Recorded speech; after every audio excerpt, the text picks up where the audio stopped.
आज हम बात करेंगे कि कुछ ऐसे पेड़ पौधे होते हैं जो कि सांसारिक व्यक्तियों के लिए भी नुकसानदायक हो सकते हैं और साथ ही साथ बहुत ज़्यादा अशुभ होते हैं और साधकों के लिए, संतों के लिए, पुण्य कर्म कांड करने वालों के लिए भी ऐसे पेड़ पौधे बहुत ही ज़्यादा नुकसानदायक होते हैं। जिसमें कि एक गूलर का पेड़ को अगर लोगों का यह मानना है और कुछ दंत कथाओं के अनुसार भी ये चीज़ जो है निश्चित होती है कि गूलर का जो पेड़ होता है वह शुभ नहीं होता है।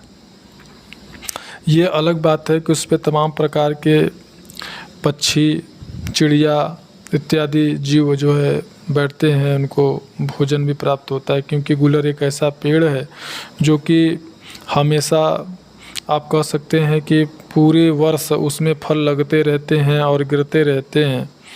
वह सदाबहार होता है और इसके कारण वहाँ पे पंछियों को, चिड़ियों को जो है भोजन प्राप्त होता है। लेकिन यह यदि आपके घर के पास में है तो इसको शुभ नहीं माना जाता है। यह आपके लिए काफ़ी नुकसानदायक सिद्ध हो सकता है। यहाँ तक कि ऐसा जो है इसके प्रभाव इसका कुछ ऐसा होता है कि अगर किसी ज़मीन में अगर इसका वृक्ष है, पेड़ है और आप उस ज़मीन को जो है लेना चाहते हैं, ख़रीदना चाहते हैं, वहाँ निवास स्थान अपना बनाना चाहते हैं, तो ऐसी परिस्थिति में यह कहा जाता है कि आपको वहाँ पर मकान आपको नहीं बनाना चाहिए, वहाँ पर ज़मीन आपको नहीं खरीदना चाहिए, वो ज़मीन आपको नहीं लेना चाहिए।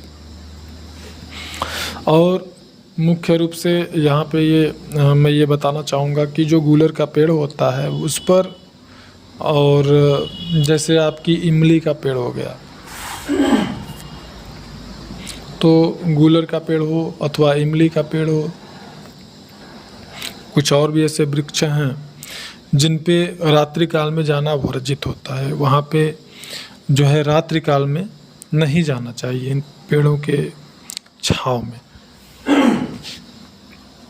दूसरी बात कि अगर यहाँ पर मैं एक उदाहरण देना चाहूँगा। मान लीजिए आप कोई व्रत है और वो व्रत मान लीजिए आपने पूर्ण कर लिया, या फिर उस व्रत में अगर आप गूलर के पेड़ के नीचे चले जाते हैं या फिर महुआ के पेड़ के नीचे चले जाते हैं, तो ऐसी स्थिति में जो आपके व्रत का पुण्य होता है वह पुण्य आधा हो जाता है। मतलब आपका पुण्य आधा उस वृक्ष को प्राप्त हो जाता है।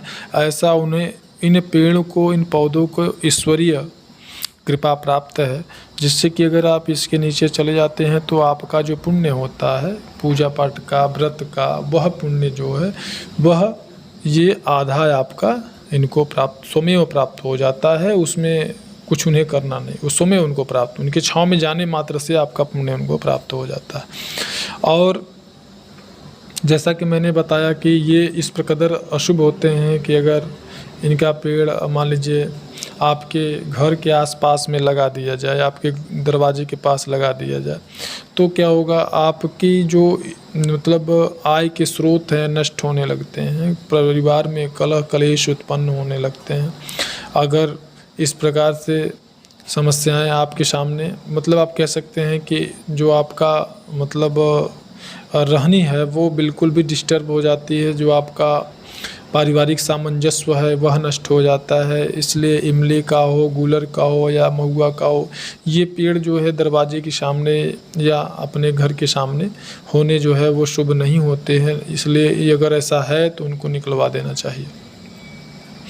और अगर आप कभी भी रात्रि काल में ऐसे वृक्ष हैं इनके नीचे आप चले जाते हैं, तो ऐसा नहीं कि आपको किसी प्रकार की प्रेत बाधा से आप पीड़ित हो जाएंगे, लेकिन ऐसा भी नहीं है कि आप पीड़ित नहीं होंगे, क्योंकि ये इनका मतलब बुरी शक्तियों का एक प्रकार से निवास स्थान माना जा सकता है। जैसे बांस है या इमली है या महुआ है या गूलर है, तो इस प्रकार से इन्हें आप ये मान सकते हैं कि बुरी शक्तियों का यहाँ पे निवास होता है। साथ ही साथ रात्रि काल में ये जो पौधे होते हैं, मतलब ये जो पेड़ होते हैं, यह रात्रि काल में कार्बन डाइऑक्साइड जो गैस है वो कुछ ज़्यादा ही मात्रा में छोड़ते हैं, अत्यधिक मात्रा में छोड़ते हैं। ये रात्रि काल में ऑक्सीजन का अवशोषण करते हैं।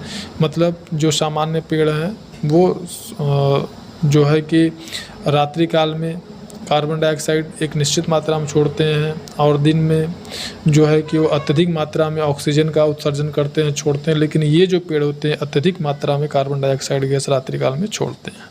धन्यवाद।